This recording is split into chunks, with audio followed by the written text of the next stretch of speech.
heard in the worship time that God has called us into fellowship with His Son Jesus Christ.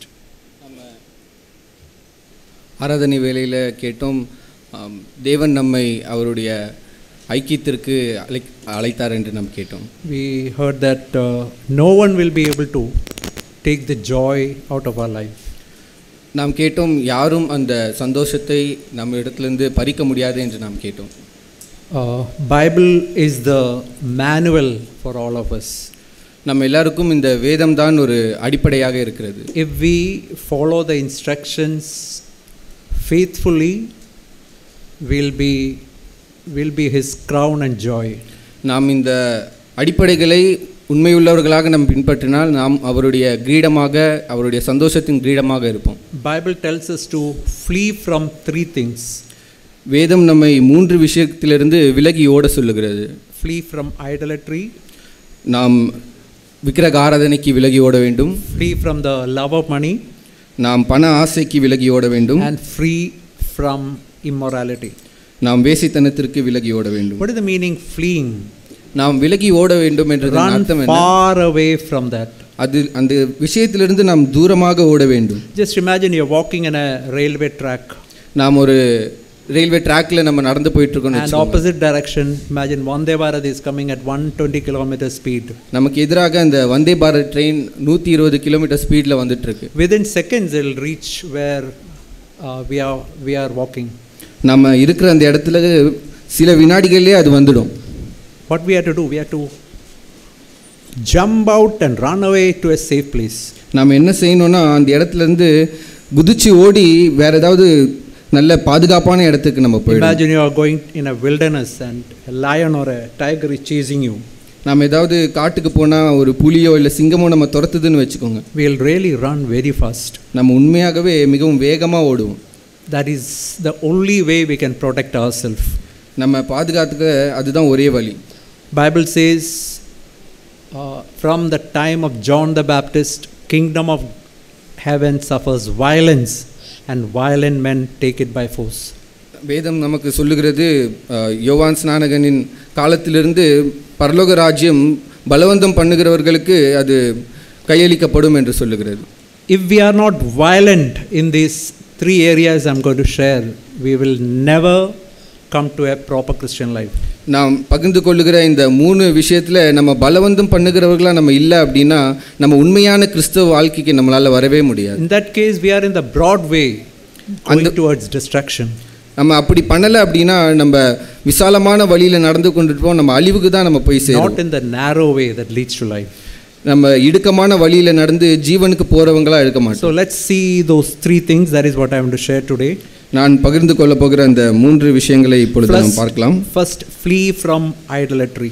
விக்கிரக ஆராதனையிலிருந்து நாம் விலகி ஓட வேண்டும். 1 Corinthians 6:14. 1 கொரிந்தியர் 6வது அதிகாரம் 14வது வசனத்தை எடுத்துக்கொள்வோம்.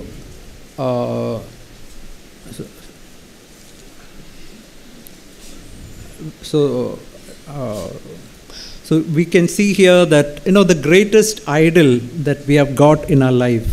நம்ம வாழ்க்கையில நமக்கு இருக்க மிகப்பெரிய விக்கிரகம் என்ன அப்படினா, sorry, it is 1 Corinthians 10:14. sorry, 1 கொரிந்தியர் 10:14.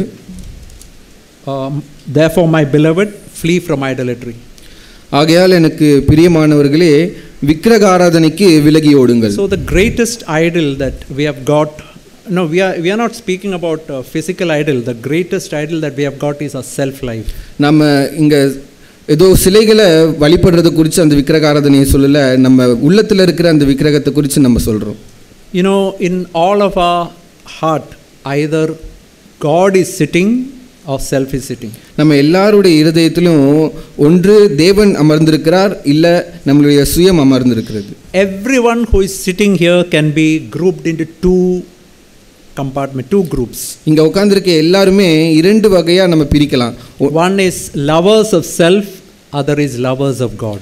ஒன்று தற்பிரியர்கள், இன்னொன்று தேவனிடத்தில் பிரியமா இருக்கிறவர்கள். We can see in 2 Timothy chapter 3 that 2 groups written there.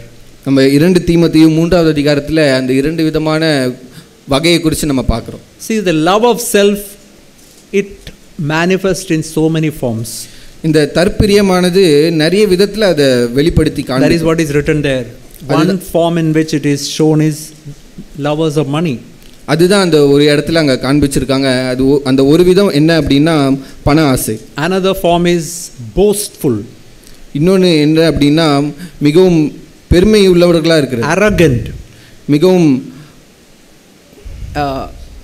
மிகவும் மிகவும் பெருமை உள்ளவர்களா இருப்பது, அகங்காரம் உள்ளவர்களா இருப்பது. What is arrogance? Arrogant is excessive pride in oneself with which we look down on others with contempt and disrespect.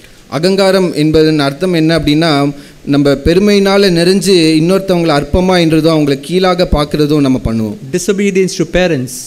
நம்ம பெற்றவங்களுக்கு நம்ம கீழ்ப்படியாம இருக்கிறது. Unthankful. நம்ம நன்றி அறிதல் இல்லாம இருக்கிறது. Malicious gossips. நம்ம பிறரை புறங்கூறுறது. Now just think of what is written there. Another thing that is written, lovers of pleasure. அங்க இன்னொரு விஷயம் என்ன எழுதியிருக்குன்னு பாருங்க, தற்பிரியர்களை குறித்து எழுதியிருக்கு. That is a big idol in the lives of so many people.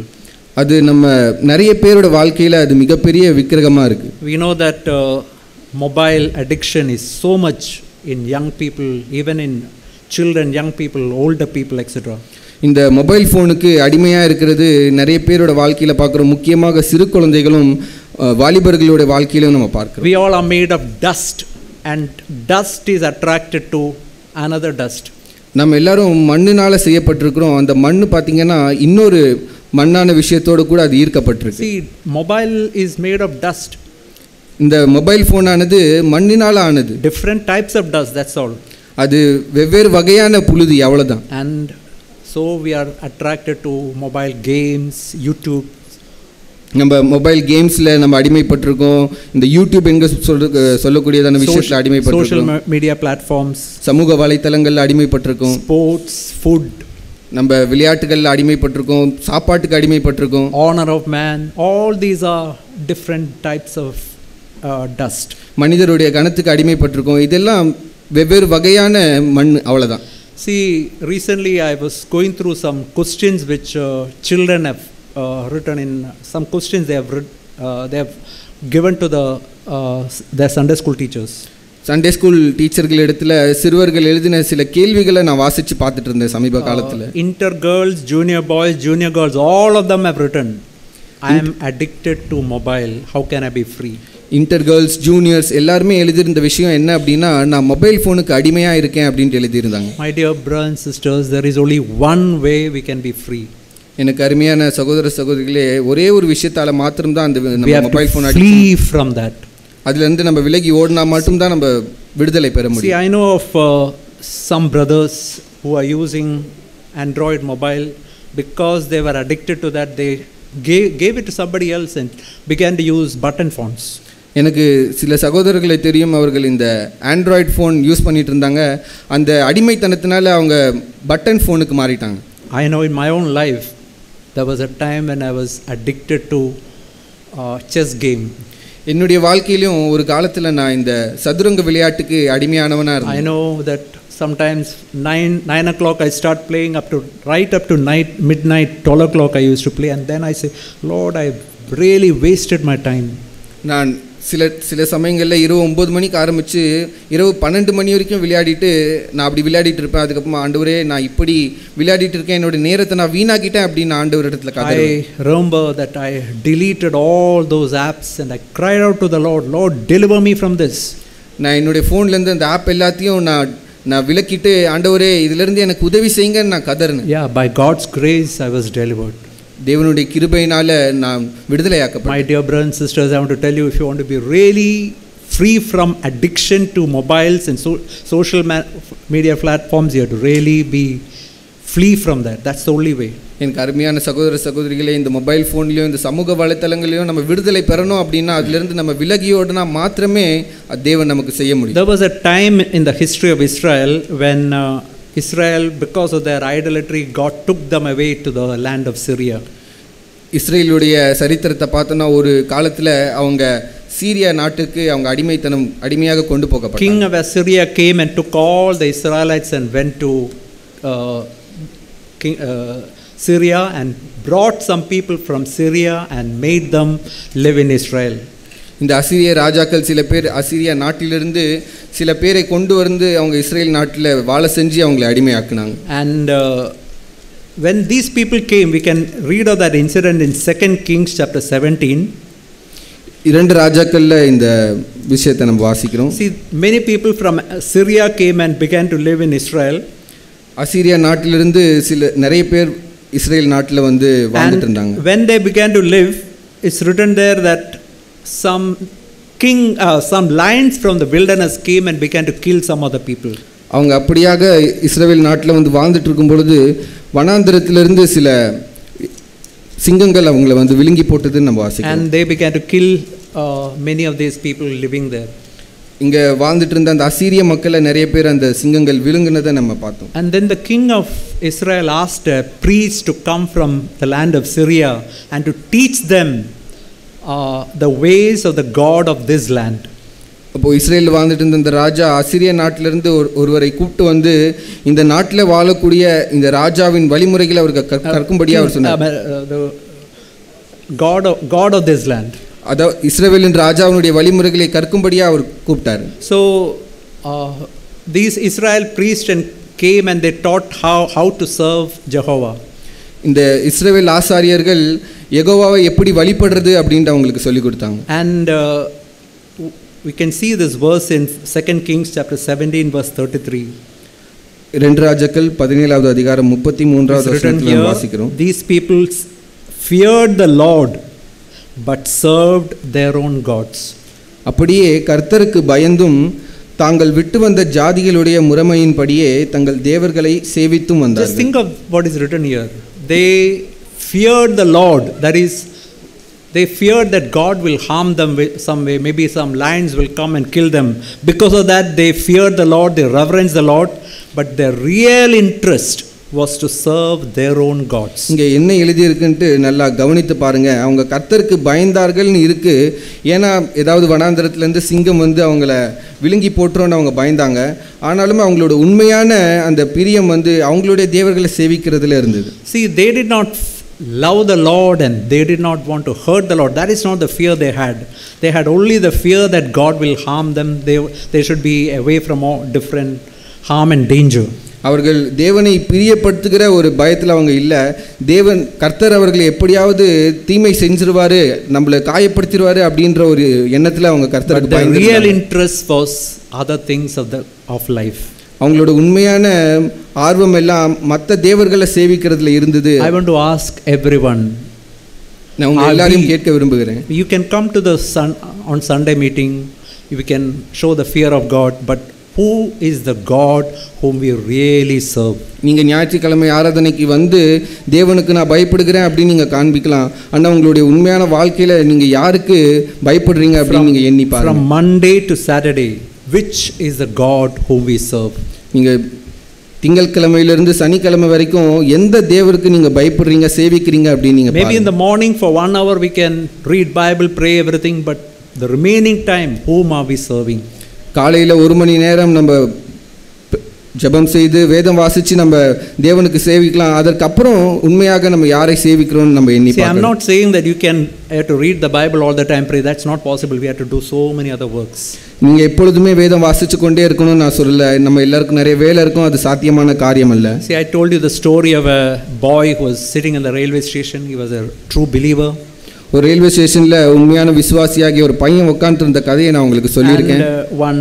One person gave his shoe and he was polishing it so nicely. அவர் அந்த பையனிடத்தில் ஒருத்தர் அந்த ஷூவை கொடுத்து பாலிஷ் செய்ய சொல்லும்போது அவன் நன்றாக அதை பாலிஷ் செஞ்சு வச்சிருந்தான். And that man asked, why are you taking so much trouble to do this work? இந்த பாலிஷ் செய்வதற்கு நீ ஏன் இவ்வளோ சிரமப்படுற அப்படின்ட்டு அவர் கேட்டார். He said, whenever I get a shoe, I think that this is the shoe of Jesus Christ and I have to do this work for him. நான் எப்போதெல்லாம் எனக்கு ஒரு ஷூ கிடைக்குதோ அது இயேசு கிறிஸ்துவே போட்ட அந்த ஷூ அப்படின்னு நான் நினச்சி அவருக்காக செய்கிற வேலையாக நான் நினச்சி செய்வேன் அப்படின்ட்டு. I remember when I was teaching in my workplace, I used to remember Jesus Christ is sitting as a student in my class. I want to teach as if I'm teaching Jesus Christ. நான் ஆசிரியராக வாழ்ந்துட்டு இருந்த காலத்தை நான் நினச்சி பார்க்குறேன். நான் பாடம் எடுக்கிற மாணவர்களுக்கு மத்தியில் இயேசு கிறிஸ்துவே உட்கார்ந்து இருக்கிறது போலவும் அவருக்கு நான் பாடம் எடுக்கிறதாவும் நான் நினைச்சு பாடம் If எடுப்பேன். sisters are washing vessels or cooking in the kitchen, you should do it as if you are doing it to Jesus Christ. Jesus Christ is the one who is going to eat now. I want to serve him. சமையல் செய்கிற பாத்திரம் தொழுக்கிற சகோதரிகள், நீங்களும் நான் செய்கிற இந்த காரியம் நான் இயேசுவுக்காக செய்கிறேன், இயேசு கிறிஸ்து இதை சாப்பிட போகிறார் அப்படின்றதுக்காக நீங்கள் அந்த காரியங்களை I செய்யுங்க. know in my own life there are many times when I did it half-heartedly, but that is not the way to really serve Jesus Christ. நான் என்னுடைய வாழ்க்கையில், சொந்த வாழ்க்கையில் நான் நினச்சி பார்க்குறேன், நிறைய காரியங்கள் நான் அரை மனதோடு செஞ்சுருக்கிறேன், ஆனால் அப்படி அந்த காரியங்களை செய்யக்கூடாது. To serve God is to make Christianity the main business of life. நம்ம தேவனை சேவிக்கிறோன்றது ஒரு அர்த்தம் என்ன அப்படின்னா, இந்த கிறிஸ்தவத்தை என்னுடைய வாழ்க்கையில் என்னுடைய வாழ்க்கையின் முழு பகுதியாக அதை மாற்றுறது தான் Devote அர்த்தம். ourself, time, heart, life, power, influence, everything to build the kingdom of God and to advance His glory. என்னுடைய சுயம், என்னுடைய இருதயம், என்னுடைய முழு வாழ்க்கை நேரம் எல்லாவற்றையும் தேவனுடைய ராஜ்யம் கட்டப்படுவதற்காக நான் அர்ப்பணிக்க வேண்டும். There is a verse in Isaiah 44 verse 17. ஏசாயா 44வது அதிகாரம் 17வது வசனம் இப்படியாக சொல்லுகிறது. It's written there that with the rest they made a god and carved in that image. அதில் மீதியான துண்டை தனக்கு விக்கிரக தெய்வமாக செய்து அதற்கு முன் விழுந்து அதை வணங்கி. See, that is the main essence of idolatry. இதுதான் விக்கிரக ஆராதனையுடைய மிக முக்கியமான சாரம். Main part is given to some other idol. With the rest I serve God. முக்கியமான துண்டை நான் வேற யாருக்காவது எனக்கு தேவனுக்கு கொடுத்து விட்டு அதில் மீதியாக இருக்கிற துண்டை நான் எனக்கென்று வைத்து விடுகிறேன். See, with the rest I serve Jesus Christ. அது மீதியான துண்டை வைத்து நான் இயேசு கிறிஸ்துவை சேவிக்கிறேன். Then I am an idol worshipper. அப்பொழுது நான் விக்கிரக ஆராதனை செய்கிறேன். Just like what we read in Malachi, where those priests were bringing the lame goats and the sickly sheep for sacrifice, and the good ones they kept it for themselves. நம்ம மல்கியால வாசிக்கிற மாதிரி அங்க பலி செலுத்த வரவங்க நொண்டியான குருடான ஆடுகளை கொண்டு வந்து பலி செய்து நல்ல ஆடுகளை அவங்களுக்கே வச்சுக்கிட்டது போல. I want to tell you, if that is the mode of life, we will never be serving Jesus Christ. அப்படிப்பட்ட ஒரு வாழ்க்கையை நம்ம வாழ்ந்து கொண்டிருந்தோம் அப்படின்னா நம்ம இயேசு கிறிஸ்துவை நம்ம சேவிக்க முடியாது. There is only one way to flee from all types of idolatry. Flee from that. Run far away from that. இந்த அனைத்து விதமான விக்கிரகத்துக்கும் நம்ம விடுதலையாக்கப்படணும்னா ஒரே வழிதான் இருக்கு. இந்த எல்லாத்துக்கிருந்தும் நம்ம விலகி ஓட வேண்டும். Okay, second thing is to flee the love of money. இரண்டாவது விஷயம், நம்ம பண ஆசையிலிருந்து விலகி ஓட வேண்டும். We can read that in 1 Timothy chapter 6 verse 9 onwards. 1 தீமோத்தேயு 6வது அதிகாரம் 9வது வசனத்துல இருந்து அதை நம்ம வாசிக்கலாம். 1 Timothy chapter 6 verse 11 is written, "But you, O man of God, flee these things." 11வது வசனத்துல முதலாவது எழுதி இருக்கு, நீயோ தேவனுடைய மனுஷனே இவைகளை விட்டோடி. So what is the thing to flee? We can, if you read 9 and 10 is written about the love of money. நம்ம எதில இருந்து விலகி ஓடணும், விட்டு ஓடணும் அப்படினு 9வது வசனத்திலயும் 10வது வசனத்திலயும் எழுதி இருக்கு. See, what is the meaning of love of money? நம்ம ஐஸ்வரியத்தை விரும்புகிறவர்களுடைய அர்த்தம் என்ன? See, money we all need. We need money for so many things. That is not what Bible is telling. நம்ம எல்லாருக்குமே பணம் தேவைப்படுகிற ஒரு விஷயமா இருக்கு. அதை குறித்து வேதம் சொல்லவில்லை. Money is useful for so many things. பணம் நிறைய விஷயத்துல நமக்கு பிரயோஜனம் உள்ளதா இருக்கு. Love of money is the thing from which I will flee from. அந்த பண ஆசையை தான் நம்ம விலகி ஓடணும் அப்படினு வேதம் சொல்லுது. It's written in verse 9, those who desire to be rich fall into temptation and snare and many foolish and harmful lusts which drown men in destruction and perdition. ஐஸ்வர்யவான்களாக விரும்புகிறவர்கள் சோதனையிலும் கண்ணியிலும் மனுஷரை கேட்டிலும் அழிவிலும் அமிழ்த்துகிற மதிக்கேடும் சேதமுமான பலவித இச்சைகளிலும் விழுகிறார்கள். Just think of that phrase, those who desire to be rich. அந்த வாக்கியத்தை நீங்க நன்றாக உன்னித்து பாருங்கள். ஐஸ்வர்யவான்களாக விரும்புகிறவர்கள். If I dream, sitting and dreaming how to be rich, then I fall in that category. நான் இங்க உட்கார்ந்து கொண்டு எப்படி நான் ஐஸ்வர்யவானா மாறலாம் அப்படி நான் விரும்பிட்டு இருந்தேன், கனவு காண்டிட்டு இருந்தேனா அதுதான் விக்கிரக ஆராதனை. We can see in verse 10 also, love of money is the root of all kinds of evil and some longing after it strayed from faith with their greediness and pierce themselves with many sorrows. பண ஆசை எல்லா தீமைக்கும் வேறாயிருக்கிறது. சிலர் அதை இச்சித்து விசுவாசத்தை விட்டு வழுவி அநேக வேதனைகளாலே தங்களை உருவ குத்தி கொண்டிருக்கிறார்கள். Just think of those two phrases there, love of money and longing after riches. அந்த இரண்டு வாக்கியங்களையும் நன்றாக கவனித்து பாருங்கள். ஐஸ்வர்யவான்களாக விரும்புகிறவர்கள் மற்றும் பண ஆசை எல்லா தீமைக்கும் வேறாயிருக்கிறது. Yeah, for love of money also, the only way God tells us to be free is to flee from that. இந்த பண ஆசையும் நம்ம விடுதலை பெறணும் அப்படின்னா தேவன் நம்மை அதிலிருந்தும் விலகி ஓடுறது தான் வழி அப்படின்னு நமக்கு சொல்றாரு. See, it's written there not only to flee from the love of money but to pursue righteousness. We read in verse 11, righteousness, godliness, faith, love, patience and gentleness. நம்ம பண ஆசையை விட்டு விலகி ஓடனா மட்டும் பத்தாது, நம்ம நீதியையும் தேவ பக்தியையும் விசுவாசத்தையும் அன்பையும் பொறுமையையும் சாந்த குணத்தையும் அடையும்படி நம்ம நாடணும். See, everything has got two sides. எல்லாத்துக்குமே எல்லா விஷயத்துக்குமே இரண்டு பக்கங்கள் இருக்கு. If you take a clock, there is a side in which you can see the time. The other side, the back side is where the battery is. ஒரு கடிகாரத்தை நீங்கள் எடுத்துக்கிட்டிங்கன்னா ஒரு பக்கத்தில் உங்களுக்கு நமக்கு அது மணியை காட்டும், இன்னொரு பக்கத்தில் அந்த மணியை ஓட வைக்கிற அந்த பேட்டரியை நம்ம பார்க்கலாம். If you see a mobile phone, there is one display section is there, the back is the battery and the cover, everything. ஒரு முன்பகுதியில் ஒரு ஃபோன் எடுத்தீங்கன்னா அந்த டிஸ்பிளே இருக்கும், பிற்பகுதியில் பேட்டரி அந்த காரியங்கள்லாம் இருக்கும். We can see in verse 6:11 those two sides. Flee from these things, and the other side is to pursue righteousness, godliness, faith, love and patience. இந்த 11வது வசனத்தில் இந்த இரண்டு பக்கங்களையும் நம்ம பார்க்க முடியும்.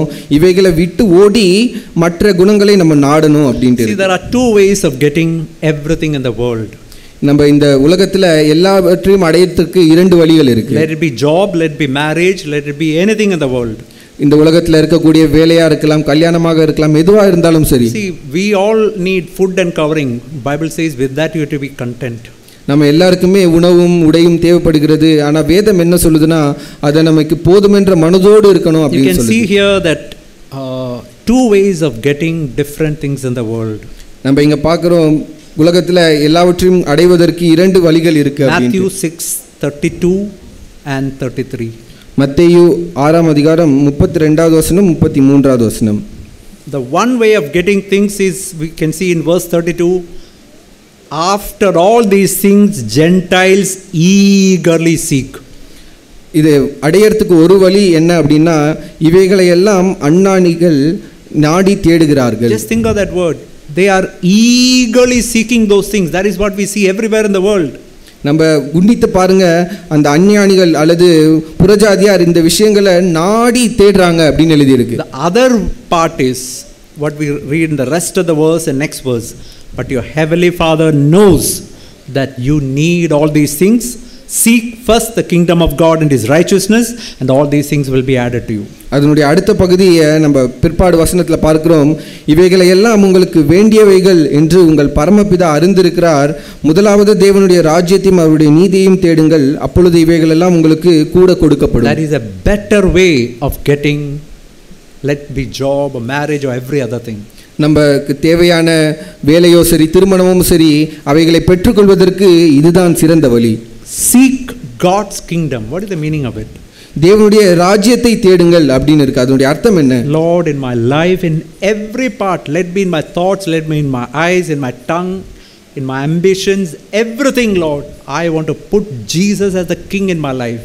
அதனுடைய அர்த்தம் என்னவென்றால், ஆண்டவரே என்னுடைய வாழ்க்கையில என்னுடைய இருதயம், கண்கள், என்னுடைய சிந்தை வாழ்க்கை, என்னுடைய இலக்குகள் எல்லாவற்றிலும் நான் உங்களை ராஜாவாக நான் வைக்க விரும்புகிறேன் என்று சொல்வது. Every area I want righteousness. எல்லா பகுதியிலும் அந்த நீதியை நான் தேட வேண்டும். Every money matter I should be absolutely righteous. எல்லா பண விஷயங்களிலும் நான் முற்றிலும் நீதி உள்ளவனாக இருக்க வேண்டும். I want to tell you, God will provide all that is needed for you. நான் உங்களுக்கு சொல்லுகிறேன், தேவன் உங்களுக்கு இவைகள் எல்லாம் நிச்சயமாக கூட கொடுப்பார். I can boldly testify, that is my testimony. நான் தைரியமாக அதுக்கு சாட்சி கொடுக்க முடியும், அதுதான் என்னுடைய சாட்சி. God puts into my lap job and wife and all that is needed. எனக்கு தேவையான வேலை, எனக்கு தேவையான மனைவி எல்லாவற்றையும் தேவன் என் மடியிலே வந்து போடுவார். Let's really follow that principle. Seek his kingdom first and his righteousness. அந்த கோட்பாடை நம்ம எல்லாரும் உண்மையாக பின்பற்றுகிறவர்களாக இருப்போம். முதலாவது தேவனுடைய ராஜ்யத்தை தேட வேண்டும். Okay, third thing to flee is flee immorality. மூன்றாவது விலகி ஓட வேண்டிய விஷயம் என்னவென்றால் நம்ம வேசித்தனத்துக்கு விலகி ஓட வேண்டும். Corinthians 6:18. 1 கொரிந்தியர் 6வது அதிகாரம் 18வது வசனம். Flee immorality. Every sin a man does is outside his body, but he who commits sexual immorality sins against his own body. வேசித்தனத்திற்கு விலகி ஓடுங்கள். மனுஷர் செய்கிற எந்த பாவமும் சரீரத்திற்கு புறம்பாய் இருக்கும். வேசித்தனம் செய்கிறவனோ தன் சுய சரீரத்திற்கு விரோதமாய் பாவம் செய்கிறான். Just think, this is an area where young men are really tempted against. வாலிபர்களும் வளர்ந்த ஆண்களும் சோதிக்கப்படுகிற ஒரு பகுதி என்னவென்றால் இதுதான். Women are not so tempted about this. To some extent they are tempted. சகோதரிகள் இந்த விஷயத்திலே அவ்வளவாக சோதிக்கப்படுவதில்லை. சில ஒரு அளவுக்கு அவர்கள் சோதிக்கப்படுகிறார்கள். The only way you can escape is flee from youthfulness. இந்த விஷயத்திற்கு நம்ம தப்பிக்க வேண்டிய ஒரே ஒரு வழி, நம்ம இதிலிருந்து விலகி ஓட வேண்டும். What is the meaning of fleeing from that? இந்த விஷயத்திலிருந்து வேசித்தனத்திற்கு விலகி ஓடுவது என்றால் என்ன? I want to show you a verse in 1 Thessalonians 5:22. 1 தெசலோனிக்கேயர் 5வது அதிகாரம் 22வது வசனத்தை நான் உங்களுக்கு காண்பிக்கிறேன். Abstain from every appearance of evil. பொல்லாங்காய் தோன்றுகிற எல்லாவற்றையும் விட்டு விலகுங்கள். Can we really do that? Abstain from every appearance of evil. பொல்லாங்காய் தோன்றுகிற எல்லாவற்றையும் விட்டு நம்ம விலகணும் அப்படி நம்ம உண்மையா சொல்ல முடியுமா? Moment you know a thought is coming, நமக்கு அந்த சிந்தை வருகிறது அப்படின்ற அந்த சன பொழுதிலேயே we all men know that how many evil thoughts are coming to us. நம்ம சகோதரர்கள் எல்லாருக்கும் நமக்கு தெரியும் நமக்கு வருகிற சிந்தை எவ்வளவு பொல்லாங்கானது அப்படின்ட்டு. And there is where I have to flee from that and go to the other direction of Lord, I want to do something good for you. அந்த பொல்லாங்கான சிந்தையிலிருந்து விலகி ஓடி, ஆண்டவரே நான் உமக்காக ஏதாவது நல்லதா செய்யட்டும் அப்படின்ட்டு நீங்க இந்த சைடு நாடி ஓடுங்க. The moment you see some picture in the mobile or laptop, you have to flee from that place. உங்க மொபைல்லயோ லேப்டாப்லயோ ஏதாவது ஒரு அசுத்தமான படத்தை பார்த்தீங்கன்னா அந்த இடத்துல இருந்து விலகி ஓடுங்க. See, Jesus said very clearly in Matthew chapter 5 verse 27. மத்தேயு 5:27ல இயேசு தெளிவாக சொல்லி இருக்கிறார். Verse 28. I say to you, whoever looks at a woman to lust, it can be in my room, I can in my mind look at a woman to lust, he has already committed adultery with her in a 28வது வசனம், நான் உங்களுக்கு சொல்லுகிறேன், ஒரு ஸ்திரியை இச்சையோடு பார்க்கிற எவனும் தன் இருதயத்தில் அவளோடு விபச்சாரம் செய்தாயிற்றுன்னு இருக்கு. In his heart that sin, adultery has already happened. அவனுடைய இருதயத்தில் அந்த விபச்சார பாவமானது ஏற்கனவே நடந்தாயிற்று. What is the solution? Flee from that. அதற்கு தீர்வு என்ன அப்படின்னா அதுல இருந்து நம்ம விலகி ஓடணும். That is what we read in verse 29. அது நம்ம 29வது வசனத்துல வாசிக்கிறோம். If your right eye cause you to sin, pluck it out. If your right hand cause you to sin, cut it off. It's profitable for you to, or these one of the members perish, than the whole body to go to hell. உன் வலது கண் உனக்கு இடறல் உண்டாக்கினால் அதை பிடுங்கி எறிந்து போடு. உன் சரீரம் முழுவதும் நரகத்தில் தள்ளப்படுவதை பார்க்கிலும் உன் அவயவங்களில் ஒன்று கெட்டுப்போவது உனக்கு நலமாயிருக்கும். See, you can see enticing women in your workplace, in your neighborhood, and sometimes even in the church. நீங்க வேலை பார்க்குற இடத்திலும் சரி, உங்களோட வீட்டு பக்கத்திலும் சரி, உங்களை வசீகிக்கிற சில ஸ்திரீகளை நீங்க பார்க்க முடியும். சில சமயம் நம்ம நம்மளுடைய சபையிலும் பார்க்க முடியும். Save yourself is to flee from that area. நம்மை காத்து கொள்கிறதுக்கு ஒரே வழி அந்த இடத்திலிருந்து நம்ம விலகி ஓடணும். We know of David when he was standing in the terrace, he saw that enticing woman Bathsheba. நமக்கு தாவீதை பற்றி தெரியும். பத்சேபாளை பார்க்கிற பொழுது அவன் பலகணியிலே நின்று கொண்டிருந்த அந்த வசீகரமான ஸ்திரியை. Why we were to call Bathsheba an enticing woman? ஏன் பத்சேபாளை ஒரு வசீகிக்கிற ஒரு ஸ்திரீ என்று? Because you cannot see a woman bathing openly anywhere. Have you seen any woman bathing openly in anywhere in Chennai? ஏனென்றால் ஒரு ஸ்திரீ அவர்கள் வெட்ட வெளியிலே அவர்கள் குளிக்க மாட்டார்கள். அப்படி குளிக்கிற யாரையும் நம்ம இந்த சென்னை பட்டணத்திலே பார்த்திருக்க முடியாது. There David should have really ran away from that area. தாவீது உண்மையாகவே அந்த இடத்திலிருந்து விலகி ஓடி இருக்க வேண்டும். He stood there, he paused, and then he fell. அவன் அந்த இடத்திலே நின்று அதை உத்து பார்த்து அந்த பாவத்திலே விழுந்து போனான். There is a verse in Proverbs 5:3. நீதிமொழிகள் 5:3 ஒரு It's வசனம் written இருக்கிறது. about an seductive, enticing woman. அங்கே I want to read that. பரஸ்திரியின் உதடுகள் I want to பற்றி read that in சொல்லியிருக்கிறது. Message Bible.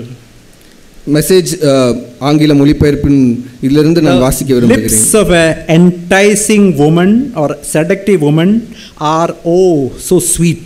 You can translate like this.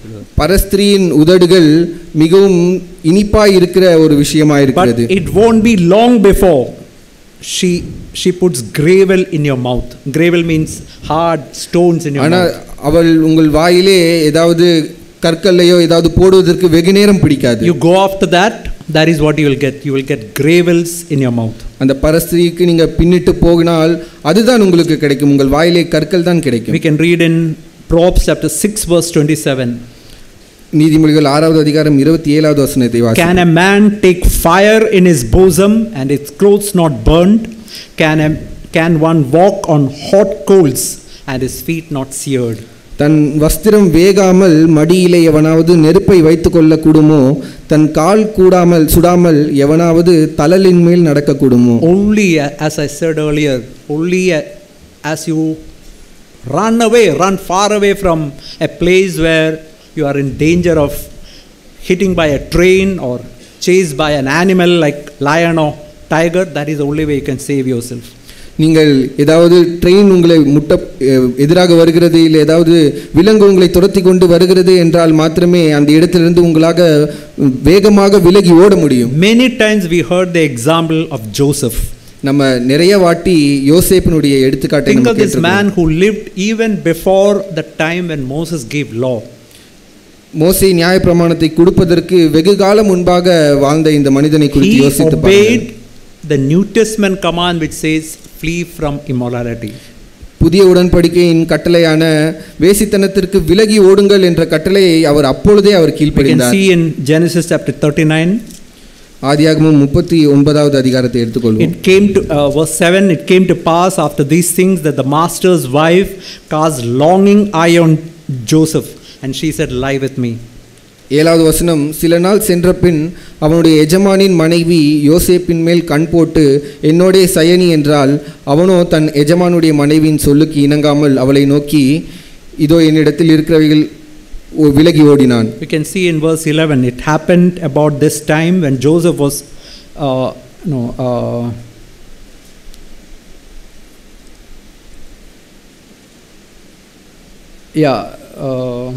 verse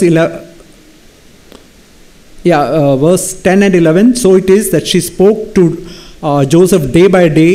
He did not heed her, lie with her, or to be with her. அவள் நித்தம் நித்தம் யோசேப்போடே இப்படி பேசிக்கொண்டு வந்தும் அவன் அவளுடனே சயனிக்கவும் அவளுடனே இருக்கவும் அவன் சம்மதிக்கவில்லை. Just think of this man. Whenever she came to where Joseph was, he just fled away from that place. இதை நீங்கள் சற்று யோசித்து பாருங்கள். யோசேப்பு எங்கு இருந்தாலும் அந்த ஸ்திரீ அவனை தேடி தேடி வந்தாள். But he fled away from that place. ஆனால் யோசேப்போ அந்த இடத்தை விட்டு விலகி ஓடினான். He refused to be anywhere in the presence of that woman.